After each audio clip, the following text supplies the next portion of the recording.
Bless the Lord. Praise God.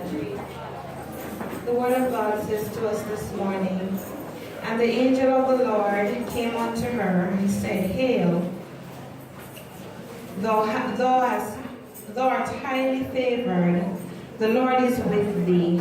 Blessed art thou among women. And when she saw him, she was troubled at his saying, and cast in her mind what manner of salutation this should be.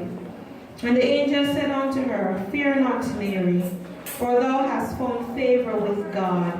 And behold, thou shalt conceive in thy womb, and bring forth a son, and shall call his name Jesus. Somebody call the name of Jesus.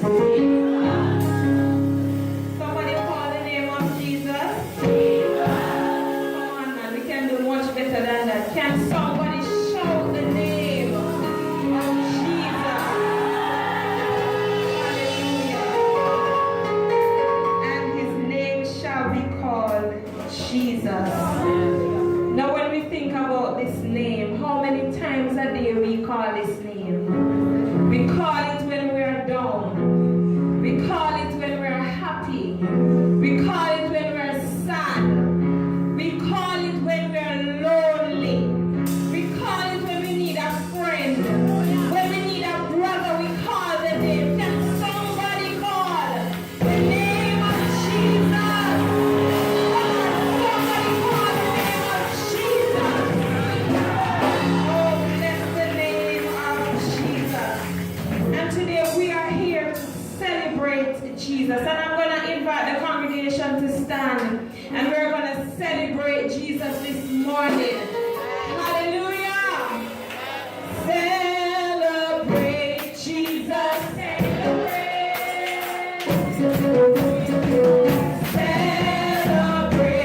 Jesus.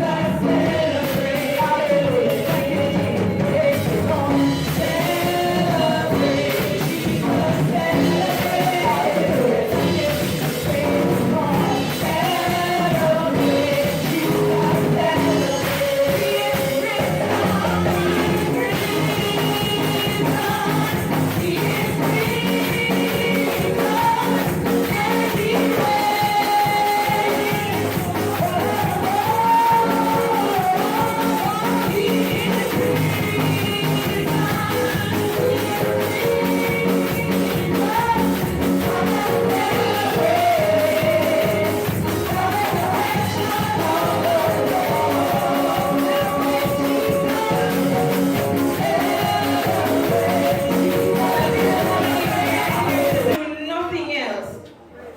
But to lift up the name of Jesus. Somebody just say hallelujah. Hallelujah. Oh, bless the name of Jesus. Did you come here feeling discouraged? Just say Jesus. And I guarantee if you say it a few times before you leave today, it shall be well in Jesus' name. Tell somebody and say Jesus.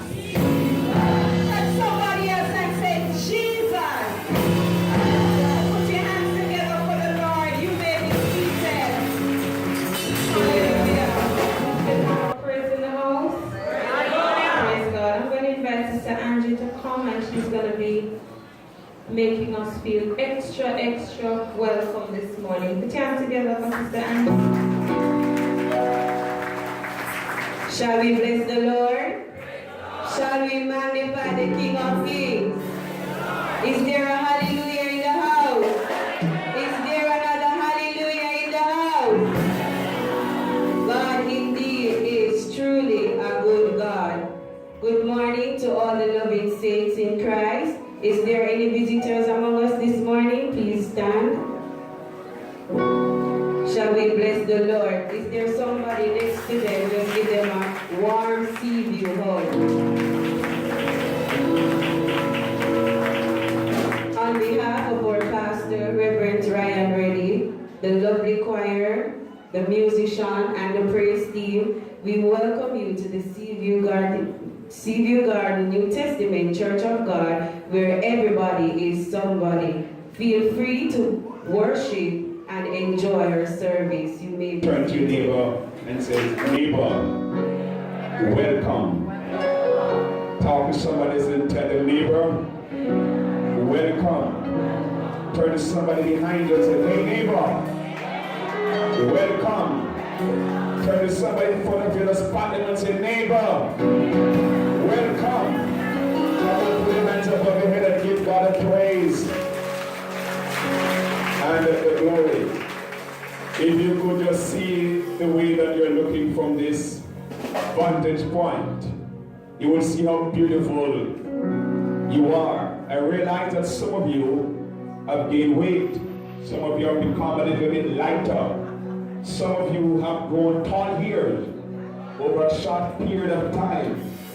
Nonetheless, you're in the house of God, and we celebrate together with all the benefits and the blessings of Amen. Praise the Lord. Amen. Not sure you were at anybody at all, but welcome back to the house of God. It is time for prayer. If you're in this room and you're in need of prayer, now is the time to come and let us pray one for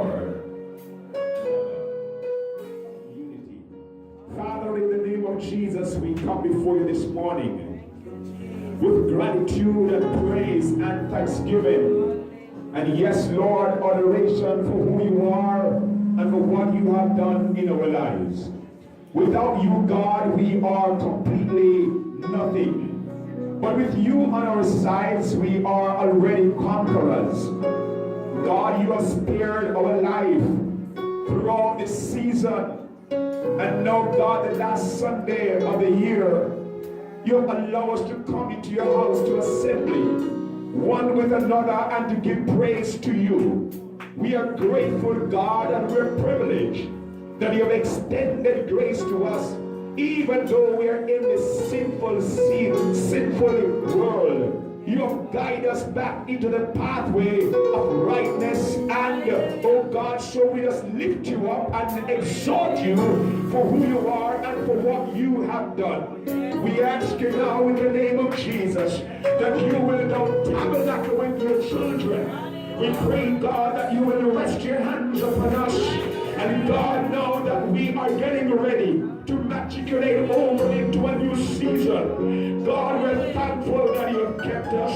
We know that one lie ahead of us, but as of this day, God, we know that you have been with us, and we're trusting you that you will carry us over into the next season. We pray, Almighty God, that no weapon, that no plan of the enemy that he has set for us will come nigh our dwelling, nor will defeat us, nor destroy us. But God, we will be able to leap through walls and run through troops because of your anointing that breaks the yoke, and your anointing that set the captives free. Here are your children this morning. They have come with different situations on this altar. They have come, oh God, with different complaints. But they come knowing that the great physician is in the house. They come knowing that the sympathizing Jesus is in this room. And so, God, whatever the situations are, we come against those, God, that beset your children, that destroy them, that cause them grief, that cause them pain. We bring them down in the name of Jesus Christ of Nazareth. And we pray, Almighty God, that you will lay your nails upon hand over them, that when they shall leave this room, they can say what's good for us to be here. We curse every form of sickness, in every form of shame that they've come with. We nullify them in the name of Jesus, and we speak healing over them. Some are on this altar, God, because they are afraid of the future. But we pray, Almighty God, that you will walk with them,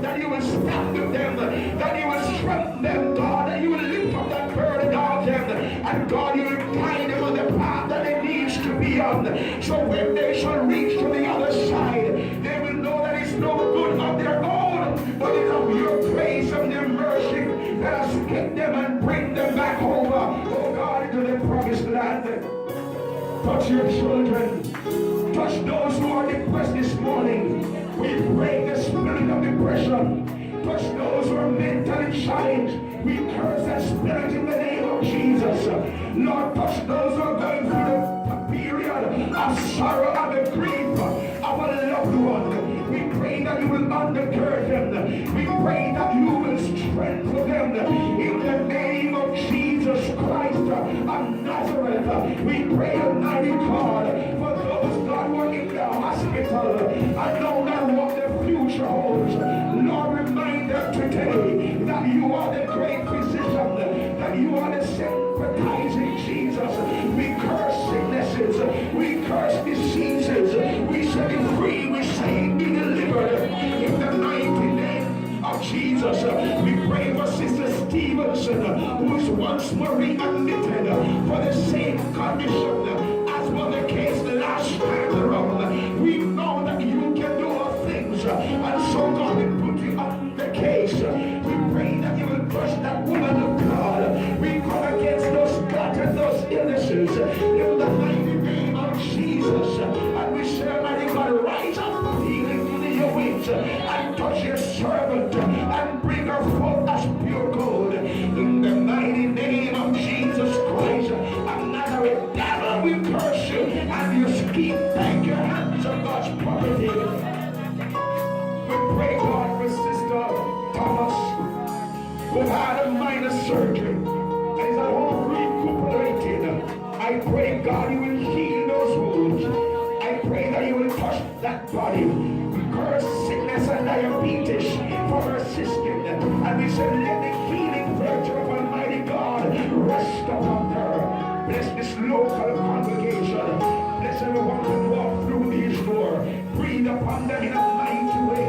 Transform their lives, oh God, for your honor and your glory. Thank you, Lord, for that which you have done and that which you will be doing. Everybody in this altar, lift your hands to him now, who is the author and the finish of your faith. And with outstretched arm, we raise our hands, Lord God, as a sign of surrender to you. We surrender our will. We surrender our ways. We surrender our challenges. We surrender our weaknesses.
behind me.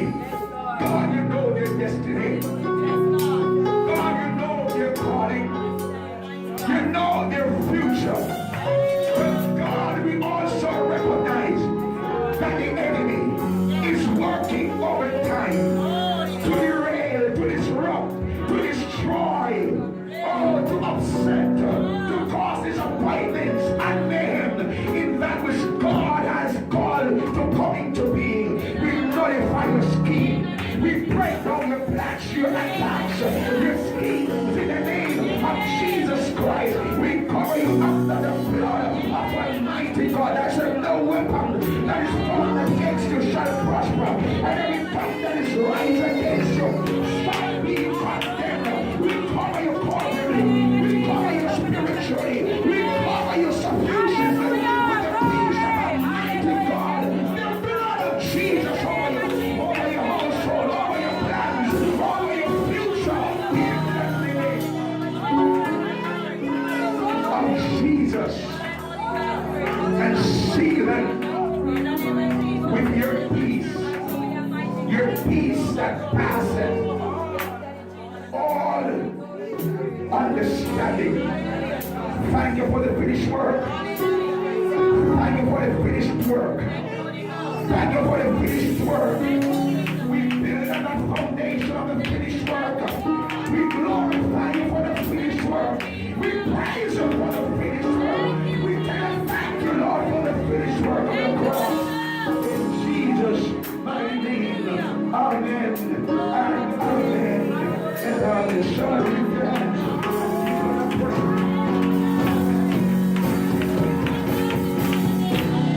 Somebody give him a praise in their heart. Church, open your mouth and praise him. Somebody praise him in their room. Hallelujah.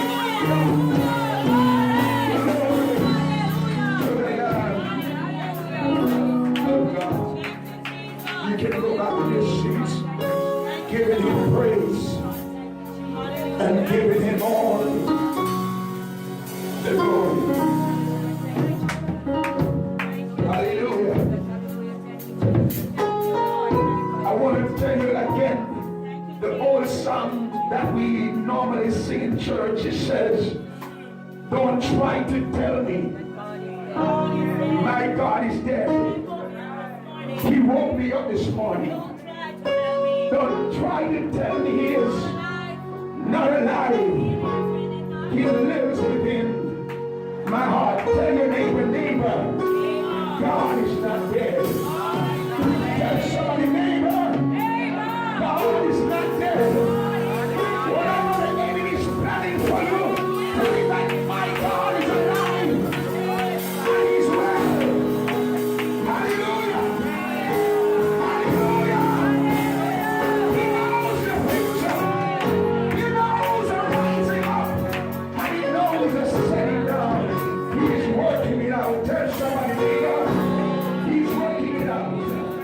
Just tell somebody the last Sunday in his presence with our friends and our families. And what a blessed feeling it is to be in the house of God on the last day of the year, telling him, Lord, thank you that I have lived to see this day.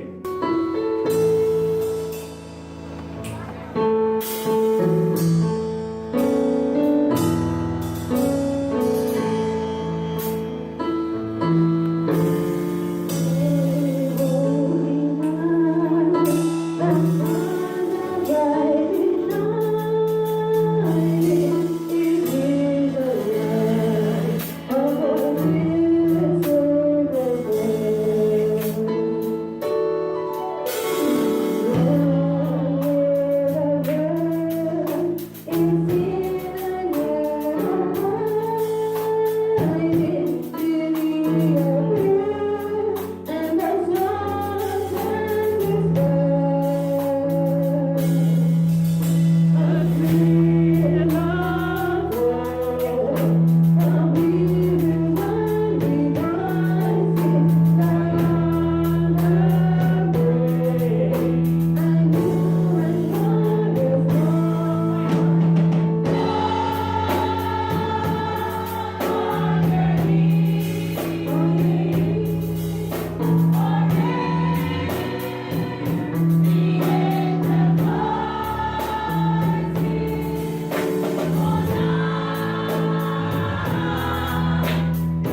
1:33 says, "He shall be great, and shall be called the Son of the Highest, and the Lord God shall give unto him the throne of his father David. And he shall reign over the house of Jacob forever, and of his kingdom there shall be no end." Bless the Lord. This morning, as we celebrate Jesus, I want us to make it a daily thing, and we can celebrate him by living a life that pleases him. So every day that we get up in the morning, our goal, our aim should be to celebrate Jesus. And how do we do it? We live the life of Jesus. Let his light shine through us every minute of the day. Amen. Put your hands together for the choir again. Bless the Lord. And now it's time for the word. And if you're ready for the word, then the word is ready for you. Put your hands together and make welcome Bishop Brian ready as he comes. Bless the Lord.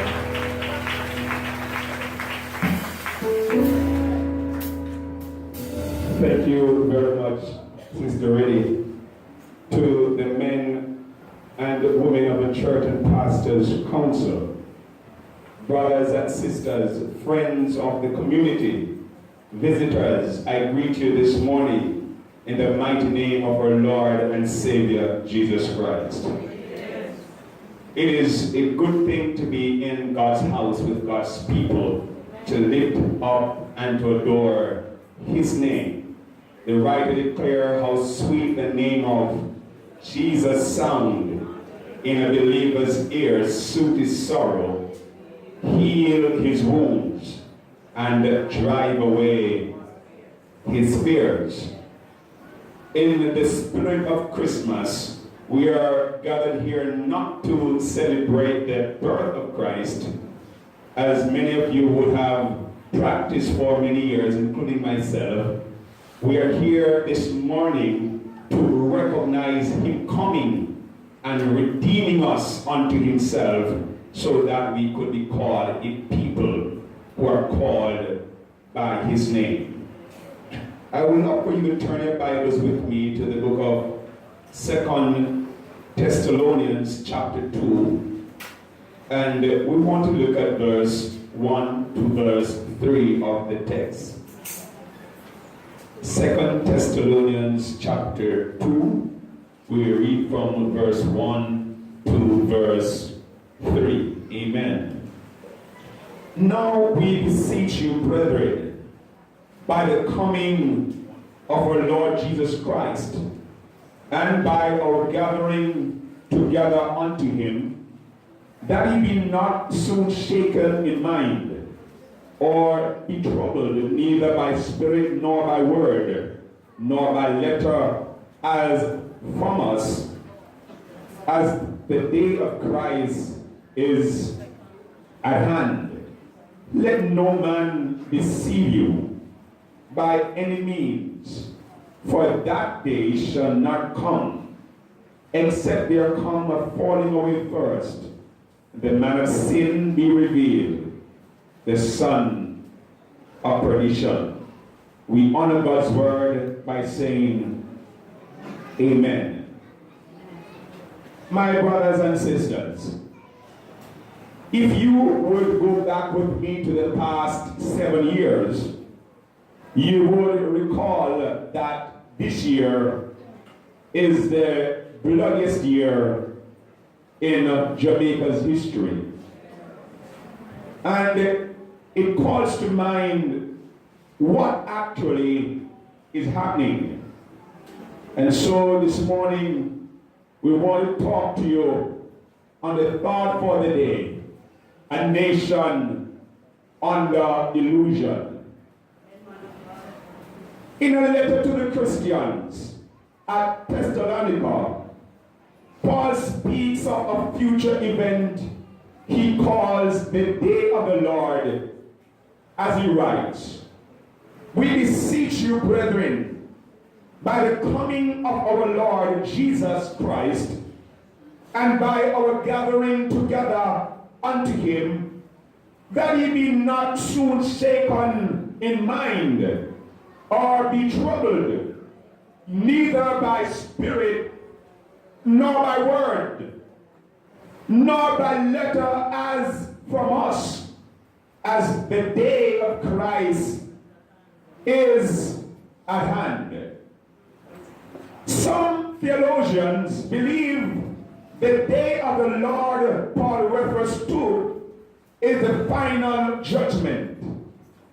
Further, I believe with most that Paul is speaking of Christ's second coming. And Paul states that Jesus' return will not take place until two things happen. First, he speaks to the act of apostasy. A great apostasy, he says, will occur. Many who once knew God will fall away from the truth of the gospel they have known. And when we look into the text, we can see a correlation with what Paul had alluded to then, and see that it is fitting in the time that we now appear.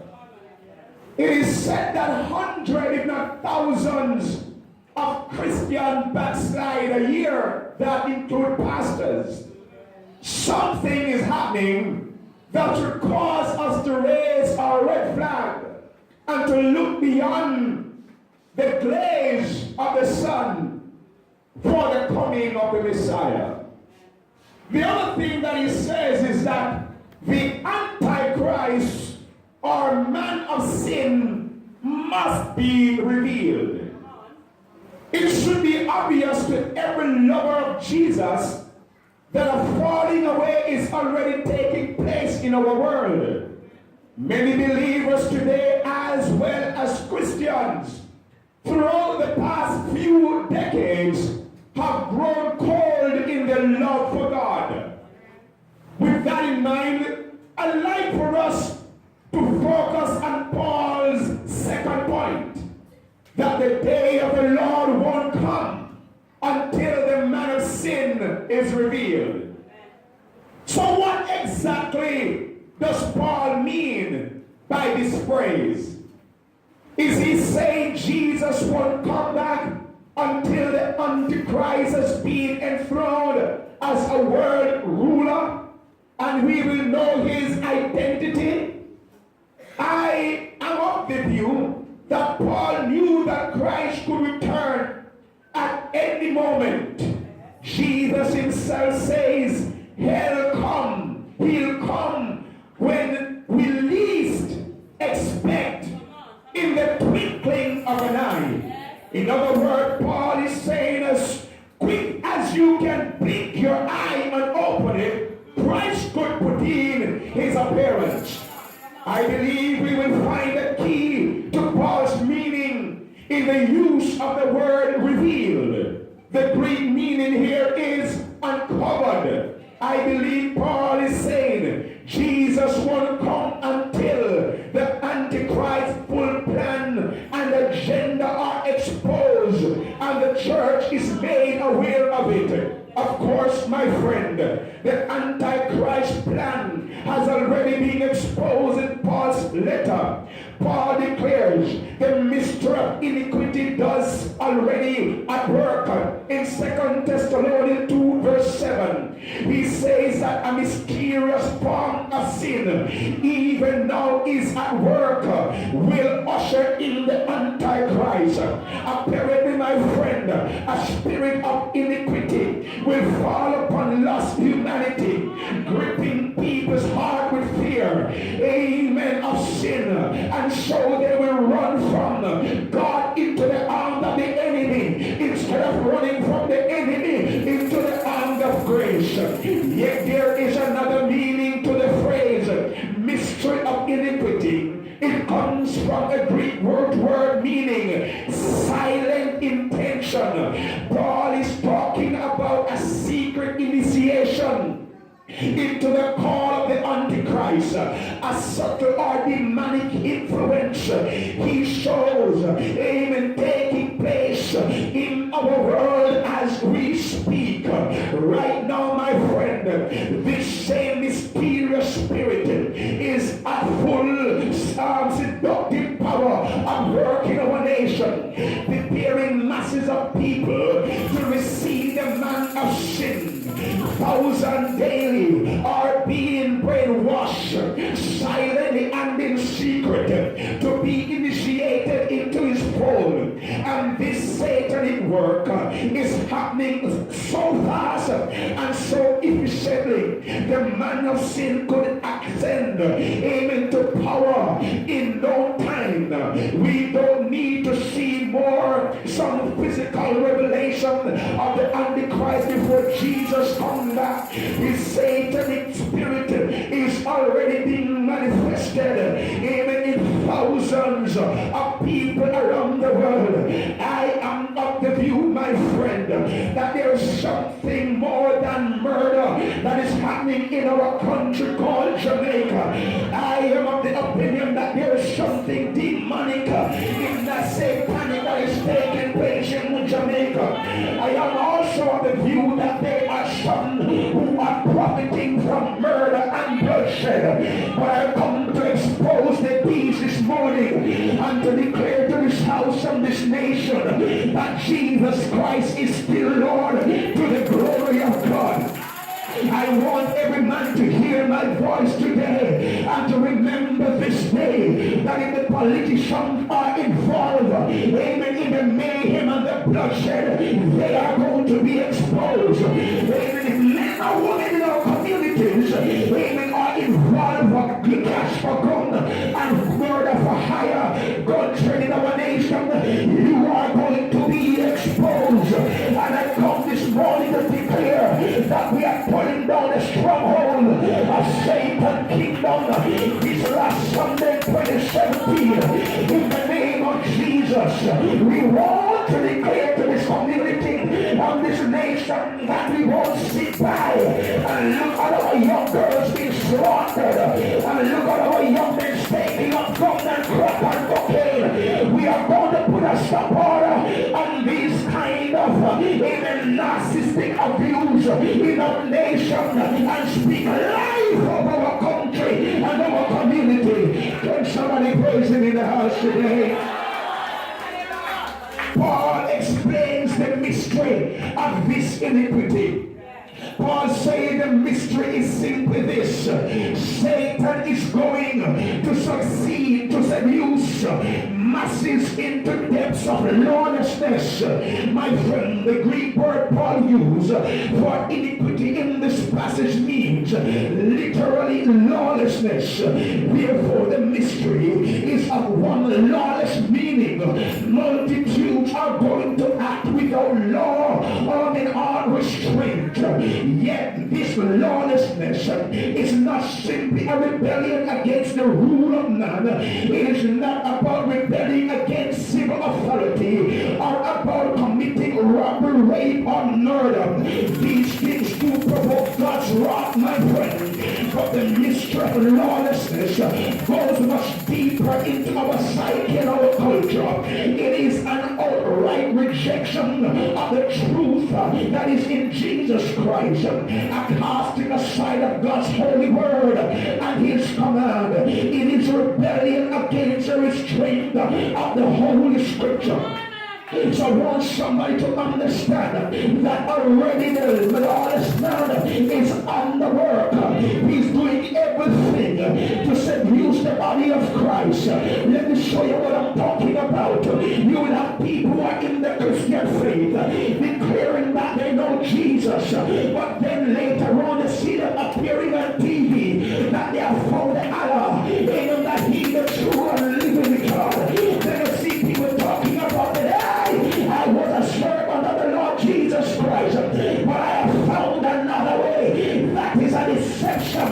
That is a lie from the pit of hell. Selassie can't save you. Hello, somebody. Every Christian can't save you. God dead and he remains dead. But Jesus is alive and he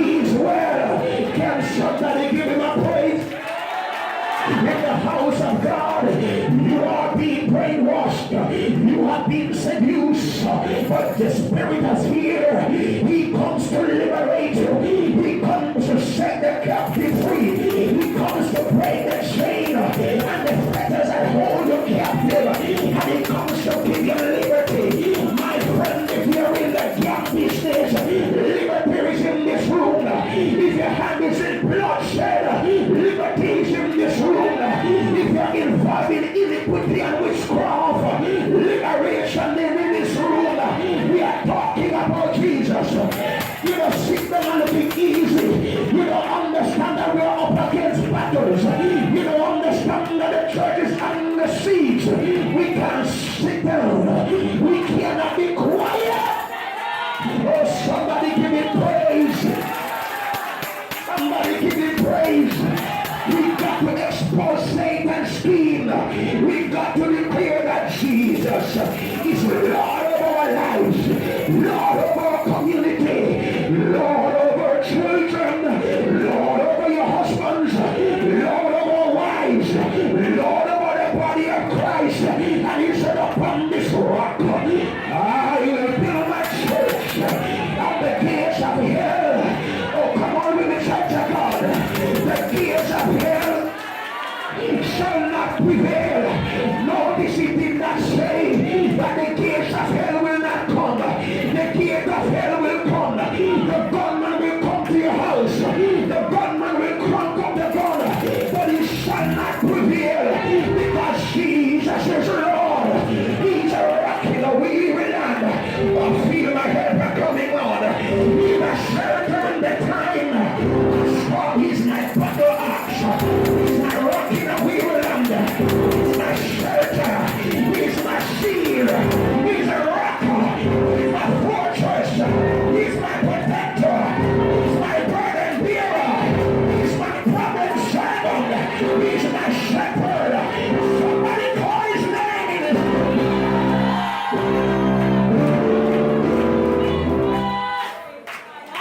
The spirit of lawlessness is rampant in our nation today. It's the very force behind, amen, the legislation that seek to silence the Christian from speaking on issues affecting our society. This is the same spirit, amen, that Satan used to deceive Eve. He told her in so many words, God is easy. He won't punish you for disobeying Him. You can eat the fruit and indulge in your lust. You won't have to pay for it. That was what a deadly lie from the pit of hell. And Satan is using the same lie on Christians today to advance his mystery of lawlessness. Day after day, he convincing masses of believers they can indulge in their sins without paying the penalty. It is a demonic scheme to prevent Christians from hearing the gospel of grace, turning into a message of lasciviousness. Let me tell you something, my friend. The Bible said a man will not be able to take fire into his own bosom without being burned. So when the devil tells you that you can do anything, and you can't get away with it, tell him you lie. When they tell him like Johnny Buchanan, lie. You can't do anything that you feel like and get away with it. For the Holy say numbers, yes, shall find you out. And whatsoever you sow, with God that shall you reap. If you sow to the flesh,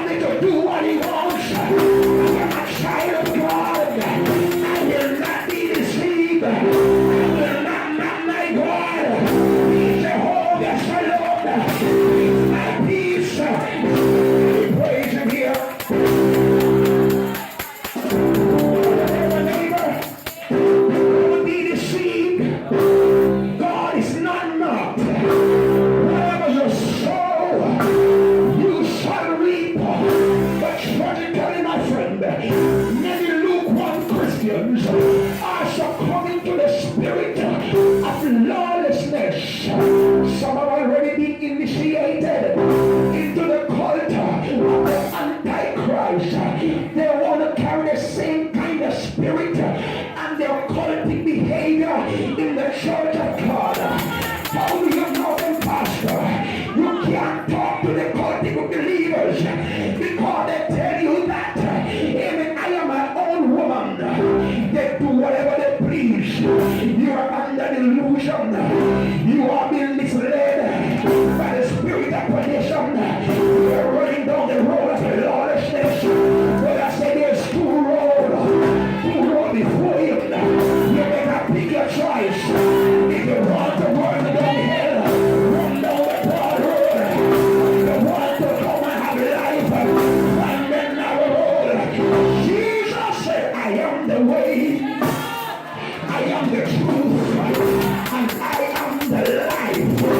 If you want to live, you better come and see Jesus. If you want to feel his peace, you better find it in Jesus.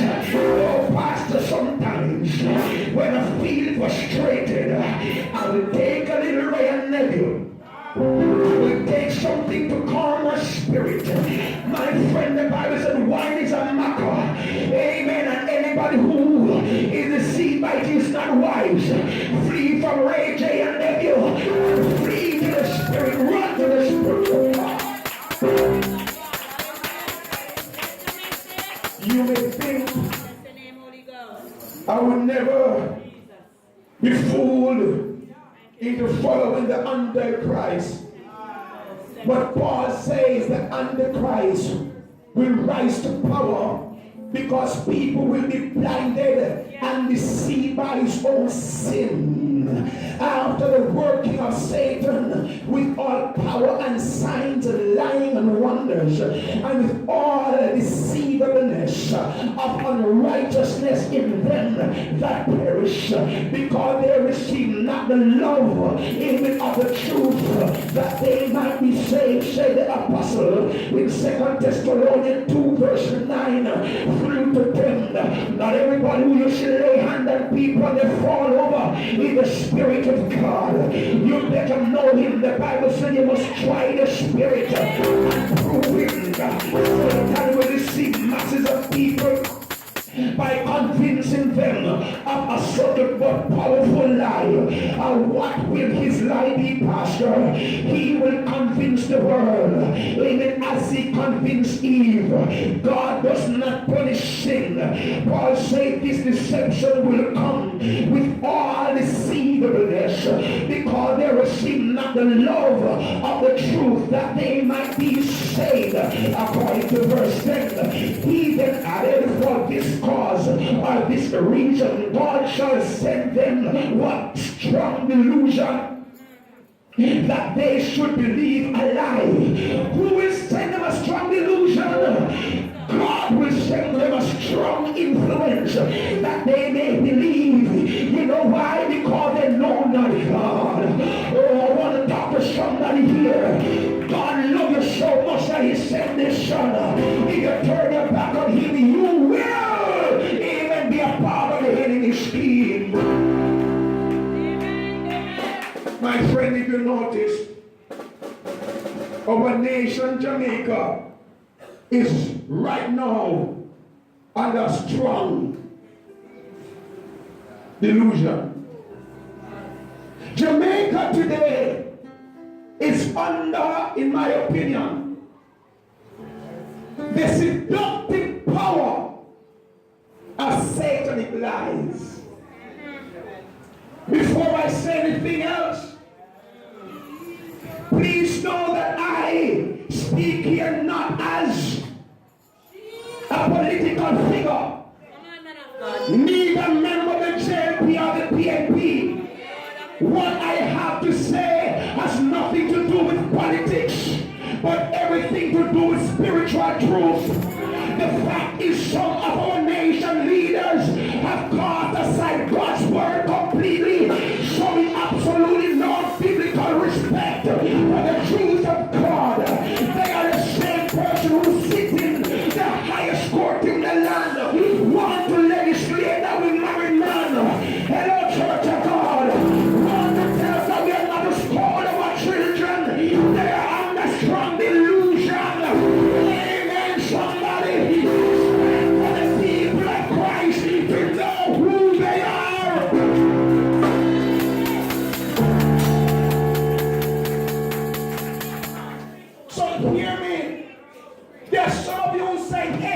right now.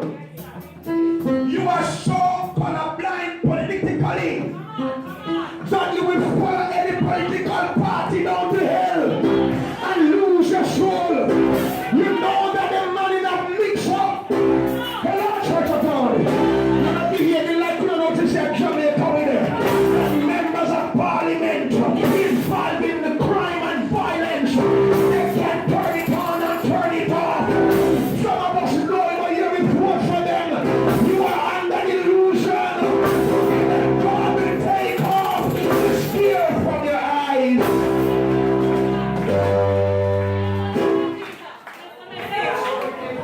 Those of you who can't say amen, say ouch. But you heard me, God, the truth must be exposed.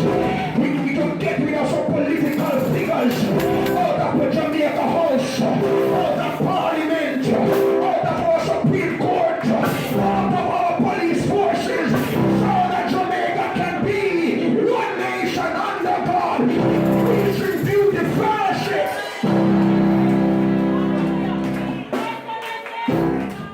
And I refuse to say prosperity. But it's time for the people of God to rise up. The demonic lie blanketing Jamaica is a false peace.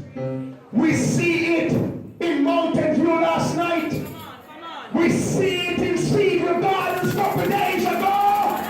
And they say we cannot run a country like that.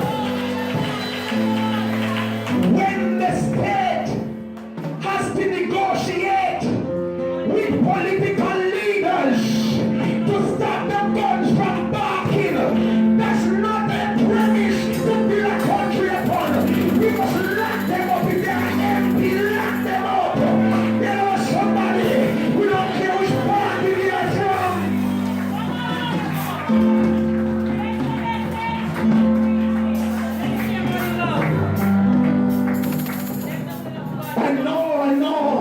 I know that I'm a thin grown walking here now. I know you can crack under my feet anytime. But if good God, if God be for me, who can be against me? If God be for us,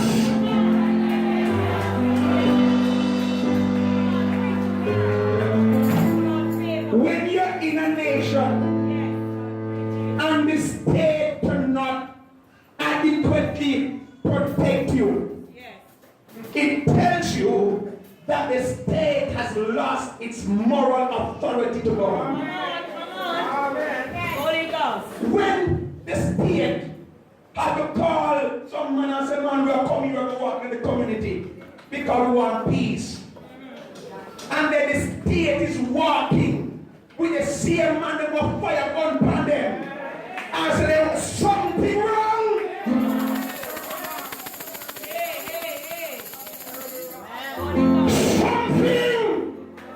Is wrong.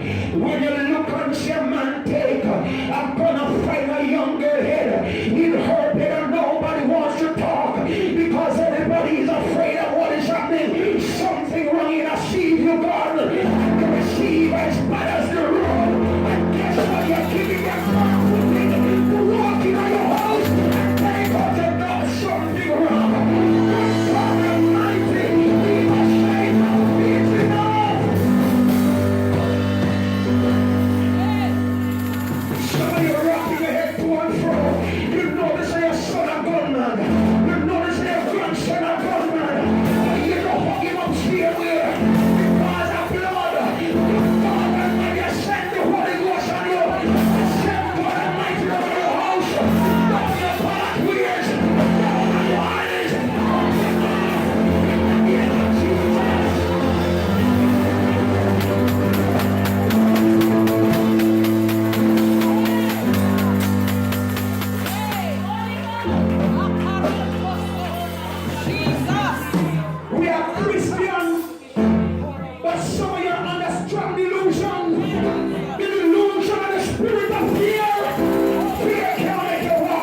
shall not die.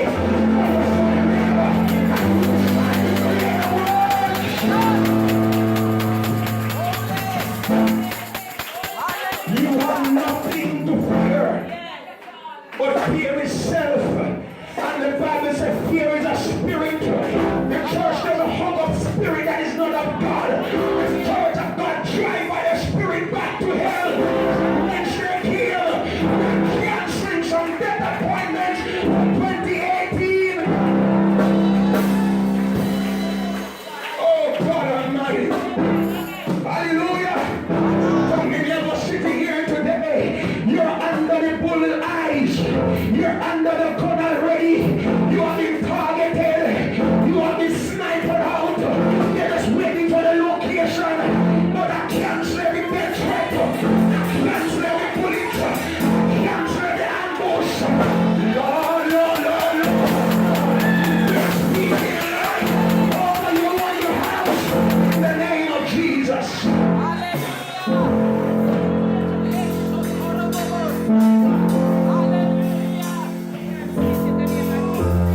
Paul lays out his divine judgment in Romans 1. He speaks of those who once held to biblical truth, but later tried to retain the truth in unrighteousness. In short, they wanted God's word and their lust at the same time to commingle. So the Lord turned them over to a reprobate mind. They wanted to believe a lie, so he sent them a strong delusion. Let me tell you, when I watch television and I hear women say that they grew up in the church, but they are lesbians, or they are satanic worshippers. This is what Paul is talking about, calling 2 Thessalonians. When they turn away from the truth they know, and turn to something else other than God, God said, I will send them a strong delusion.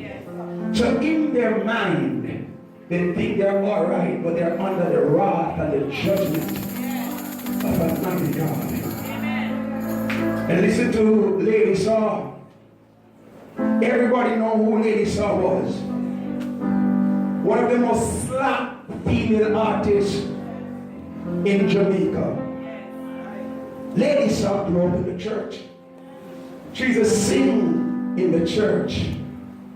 But when she got saved, she said she always knew that what she was doing was not godly. No, she dedicated her house to the Lord and she said, there's a room in my house for God. Oh, hallelujah. We must have a place of worshiping God in our homes. There must be room in your heart for God today. A large percentage of Jamaicans have turned a blind eye to both his sin and Satan's lie. Say none of it matters or prophesied. Truth is falling into our streets today. When I hear our elected officials speak publicly on radio and write papers, and even the Archbishop of Kingston came out in support of gay practice, it tells us that there are people within the religious circle who were waiting on an aperture or an opening to come out of the closet because they were nasty a long time. I said to them, you're under strong delusion and you want to be saved, you want to be washed, you want to be cleansed with the blood of Jesus Christ. So I get ready for those who want to take me on. You're under strong delusion. Paul warns, the time will come when they will not endure sound doctrine, but after their own lust, they shall heap of themselves teachers, having itching ears, and they shall turn away the ears from the truth, and shall turn unto fables. So here Paul in 2 Timothy 4:3-4 will speak to two things. He says, the time will come when Christians who call themselves followers of Christ will not what? Endure sound doctrine. But after their own lust, they shall heap to themselves teachers. Some of you know is a body because of me, I say, offend you. So you soon find somewhere else to go where you can be comfortable and accommodate. I was watching a thing yesterday on TV in the States where this young man, he says he is a gay, but he's a born again Christian. And he also wrote a book on it. I say to him, you need to turn away. The Bible said, how shall a young man cleanse his ways? But by what? Taking heed to the word of God. So those of you who say, I'm bad, so I'm bad, you're bad. You're under delusion. You are under deception, and you need the blood of Jesus Christ. This nation cannot continue on the path that she's on, or else judgment is coming to a nation. I believe deceived Christians will be among those who pledge the greatest allegiance to the Antichrist. The wicked have always been destitute of the truth, despising the truth, trembling and mocking the truth. And I say to the people today, don't be deceived, for God is not mocked. All of Paul's messages on apostasy and the Antichrist were aimed at such carnal Christians. They weren't meant for the adulterer of Rome, the heathen of Greece, nor the pagan tribe of the unknown places. Paul's message was one of great importance to the church, the body of Christ. And he wrote it to be read in the churches directly to the believers. Yes, my friend, Paul was calling God's people everywhere to love the truth of God, to search out, amen, and study the scriptures and obey them. He wrote, in essence, let the truth be your guide. Don't turn aside from it. Ask the Holy Spirit to give you eyes to see, ears to hear, and a heart to love. Otherwise, you will open yourself up to deception, and you will end up believing lies of the enemy. When a Christian lacks the word and lacks the direction of the Holy Spirit, you are easy. You are an easy prey for the enemy. It is time for us to guard our hearts. It is time for us to trust God because our nation needs us. We must now stand, amen, in agreement to plunder hell and to populate the kingdom of God. We must understand, my friend, these people were not enormous. They were all well dressed and seemed intelligent. And I watched them, I thought, who have bewitched these people? Who could have accepted such a foolish and scriptural gospel? I conclude, my friend, that at one time most of them had sat on the true gospel and heard convincing messages. But apparently, they didn't want to hear that plain truth, simple gospel anymore, and how they thought It was a lie. They had a lust for money, a spirit of covetousness, and so they ended up seeking out their prosperity teachers rather than searching for a Bible teacher and the spiritual leader to the house where the word is being preached.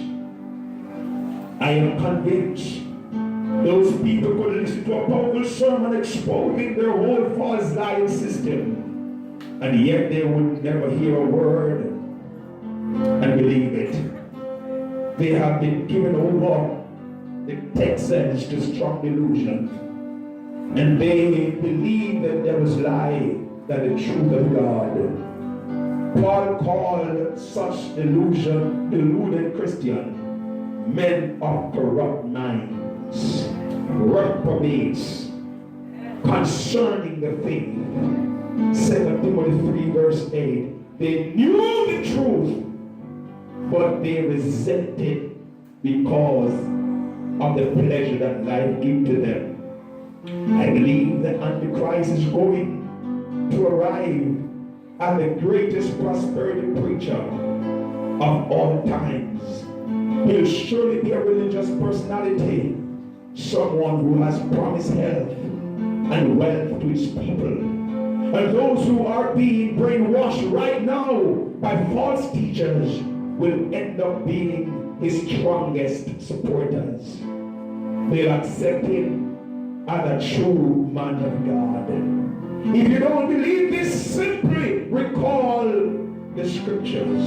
The Bible says that in the days just prior to Christ's return, Satan will bring such an overwhelming flood of seduction. Hell attempt to deceive even the very elect of God. If that were possible, my friend, it won't matter how long a Christian has walked with Jesus. He'll face temptation he never had it in his life. Even the strongest believer will be tempted to doubt the faithfulness of God. In closing, my friends, the believer is the greatest danger of being deceived. Is the one who gladly hears God's word but won't obey it. Let me repeat that again. The believer in the greatest danger of being deceived is the one who gladly hears God's word but don't obey it. Paul writes to the Galatians, he says, ye did run well. Who did hinder you that you should not obey the truth? Galatians 5:7. Who hath bewitched you that you should not obey the truth? Galatians 3:1. The apostle was asking his flock, what happened to you? You were doing so well, but you have been brainwashed. Throughout the scriptures, my friend, God gives us a clear picture of how important it is for us to obey his word. We see one such example in the life of King Saul. God gave Saul clear and specific commands throughout the prophet Samuel.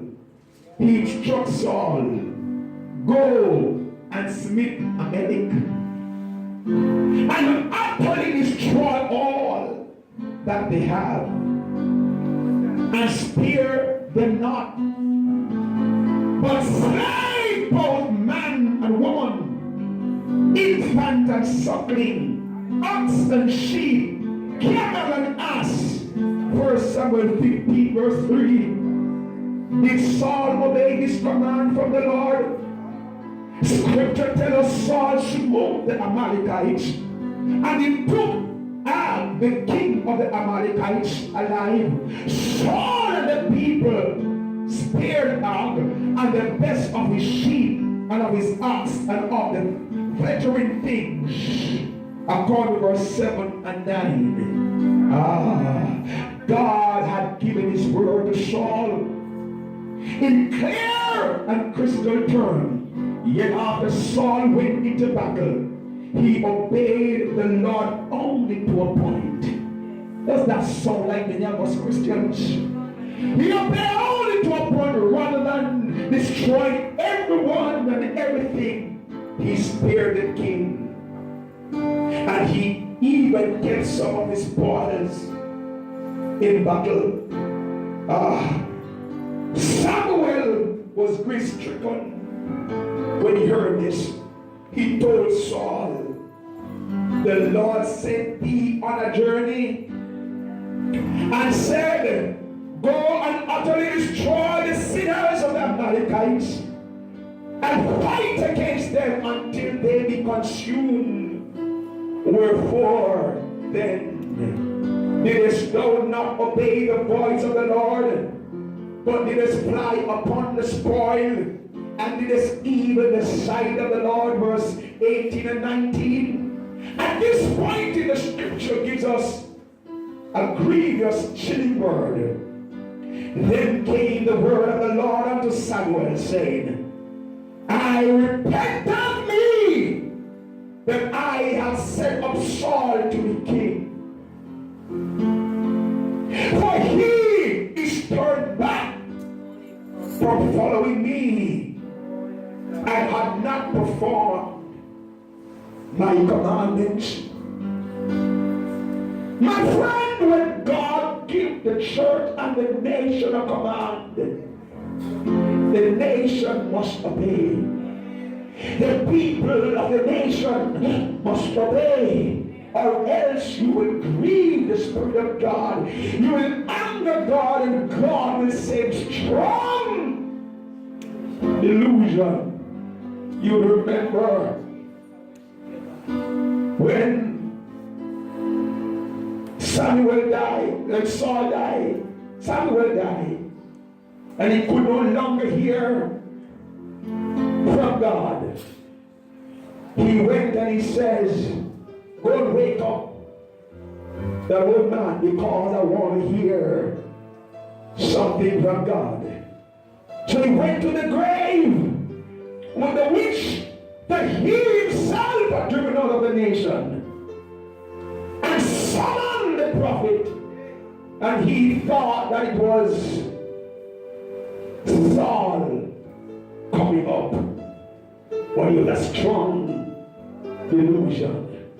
When the people turn from God, you will be deceived. Oh, I feel like I'm warning somebody here today. I feel that somebody under the sound of my voice is about to go on the wrong path, and God is saying to you, hey, hold on, stop here, draw brakes, think before you leave. For destruction light at your door. Stop your neighbor and tell them, turn, neighbor.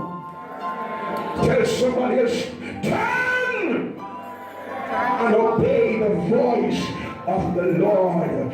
God, the Bible said, repented of Saul that it made him king, because he did not obey him.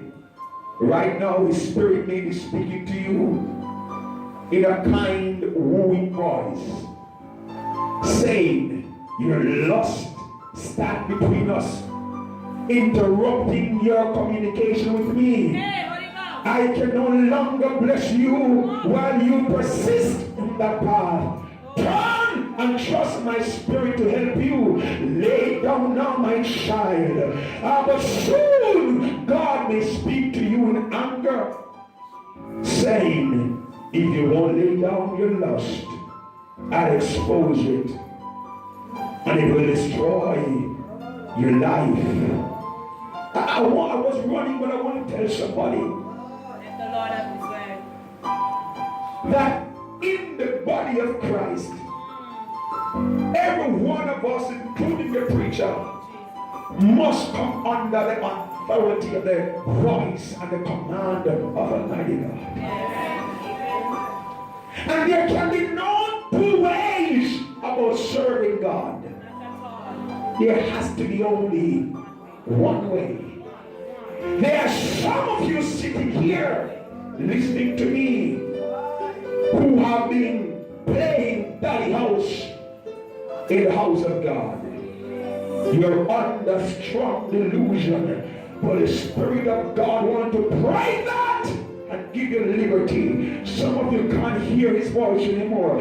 Some of you can't feel His presence anymore. God stopped visiting to you in dreams because what? You are turned your way from Him. And when you come to the house of God, He said to tell you that's going through a motion. We are only going through, amen, the practical thing that we go through the church. But you're not entertaining my presence. You're under delusion. You need to be break free and to be set free by the Spirit of God. The song said, what can wash away my sins? Nothing but the blood of Jesus. What can make me whole again? Nothing but the blood of Jesus.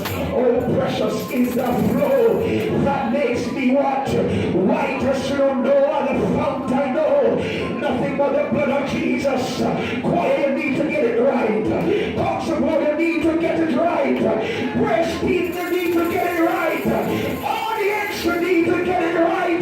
God is not mocked.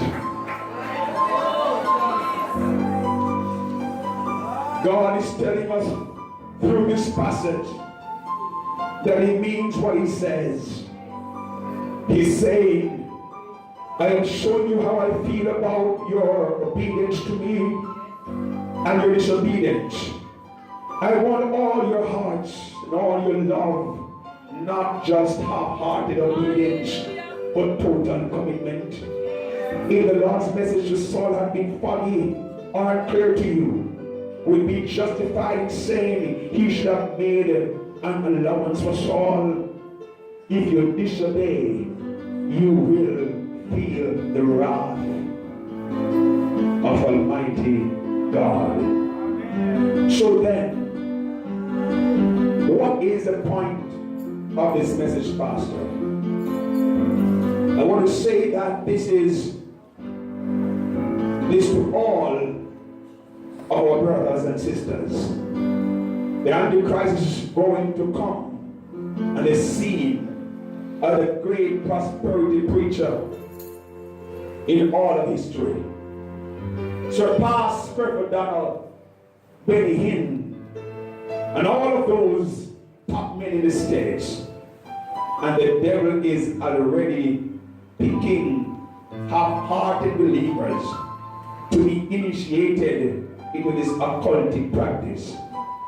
Soon there will be no more restrainer in our society, which is the Holy Spirit. And Christian will be more vulnerable than ever to demonic seductions.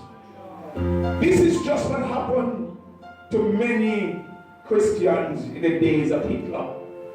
When Hitler came to power, with a charismatic personality and promise of the good life, every lukewarm Lutheran and Pentecostal accept Adolf Hitler. And later, he began to work his evil on society. They look at the other way, rejecting the truth of God's word. Of course, my friend, some powerful voices for the gospel rose up in those churches. But a shocking number of believers ended up following Hitler and even praising him. Hail to Hitler. Like today in Jamaica, we never thought that there would be a Satanic church in a religious country. But there are still those who are praying to Satan. And what we understand all of their prayer is for all pastors to backslide and all marriages to break up. And I say to us, we better begin pray that God will keep our pastors And God will keep our marriages because He's the one who instituted. So listen to what Paul says as I come on home about compromising believers who refuse to love and to obey God's word, that they all might be damned who believe not the truth. 2 Thessalonians 2 verse 12. Woe to those who know the truth about their lust, but who don't believe God will judge them. So it's not like you don't know what your weaknesses are. You do, but you refuse to turn because God will overlook it. You have another guest coming. Here are the ominous results as I close of not believing and acting on the truth of God. The heart becomes hardened by the deceitfulness of sin. How many of you remember the first time you did something wrong serving God and how you felt at that time? You're all weird and how dirty you felt. But guess what? You keep on doing the same thing. It comes like what? Nothing to you. You become a habitual violator of the word of God. Number 2, Satan works on the hard heart to justify itself so that it's revealed from all fear of penalty. Like the young lady I was listening to yesterday. She grew up in a Pentecostal home, but for over 30 years she has become an ardent activist for the gay rights community and eventually become a lesbian. And she said one day when she went to Europe to raise money for the fund, she said God spoke to her and said, you know what I stand for and how you were brought up. And she said that is what convicted her heart. She turned from her lesbian lifestyle. She repented, baptized, and was a pastor of a church, and saying to people who she had led that I deceive you. When you know the truth, live by the truth. Number 3, when God sees there is no possibility that this heart will receive and obey truth, He turns a person over to satanic delusion. You remember in 2 Corinthians, he said if a brother did something which is wrong, the brother must seek help with another brother. And if they refuse to listen to that brother, they must take them to the church. And if they take them to the church and they know they won't believe, they must take them to the elders. And if they refuse to listen to the elders, the church must turn them over to Satan. Oh yes, the Bible did say that. God still gives people an opportunity to repent. The believer become blinded by the lie that says there are no wages for sin and no judgment day. And that can't get away with the lustful pleasure of my life. Don't be fooled. A day of reckoning is coming. 5, the believer falls prey to doctrines of demons, taking evil good and good evil. Like those who knows that you don't practice in the occult to get rich or to put down one of your family members so you can be lifted up. And some of you have been living it, and then you say you're a Christian. You are not saved, my friend. Anybody put down in the occult and the witchcraft, you need to be born again. And even if you don't know about your sin, you are still as guilty. Jesus. You could have sit up on the choir this morning. You could sit down in the pew. If your hand is involved in witchcraft, you need to be born again. he eventually, the spirit drifts so far from Christ and the truth, he becomes blinded by what the Antichrist says. And finally, on Judgment Day, God will say to such a person, depart from me, you workers of iniquity. Beloved, it doesn't have to be this way for any of us in this room.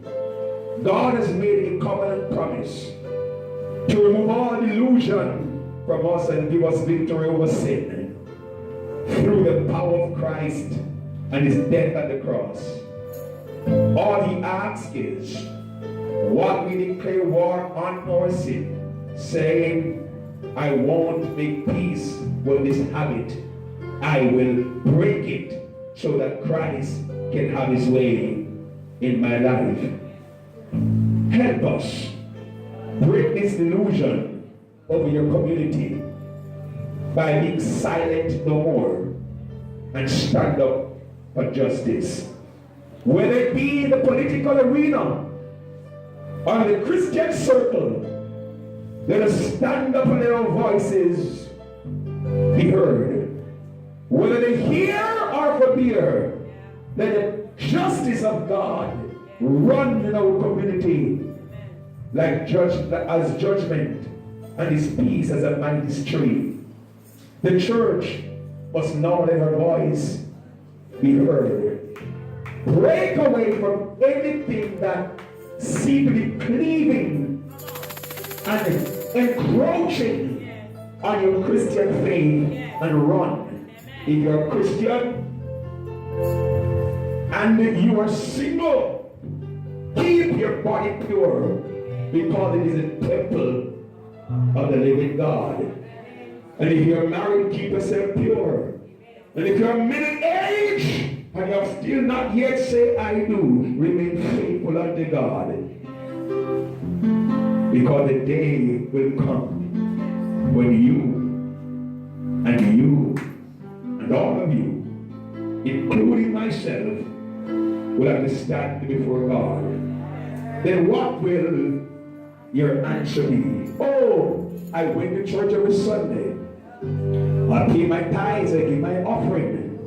But where is that relationship that I was long waiting for? Then he will say to you, depart, I know you not. So the spirit of Christmas, for some of you, we only see you once for the year. Christmas Sunday, New Year's Sunday, and possibly Good Friday. But yet you consider yourself to be all that. You're religious, but you're not saved. I want to give you Jesus today. I want to say to you, take him home. And for those of you who say you have been a Christian but you have not been in church for the past 6 months, you need to recommit yourself to Christ. Not tomorrow, but today. And for those of you who are forming full in the church and believe that you have not yet been caught, so I can do whatever I please, time is running out on you. Run to Christ and let God be the Lord of your life. I give you Jesus. He's yours for the taking. If you're in this room, you're not saved. You love to come into a relationship with Christ. The altar is not open. If you are a born-again Christian but are faced with challenges in your life, and you say the last day of the year, I am making it right with God because I don't know what tomorrow holds, this altar is also for you. Is there one person who's a pastor? I don't need an ear to end me like this. I want to make Jesus the Lord of my life. I want to pray with you. Come. Come. Let Jesus fix it for you. He knows just what to do. Whenever you pray, let God have his way, and he will fix it for you. God bless you, my sister.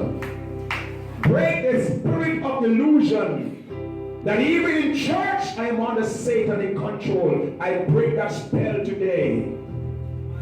In Jesus' name, come. For those of you who said, I've been baptized before, I don't need to come. But you know that you're not right with God, come.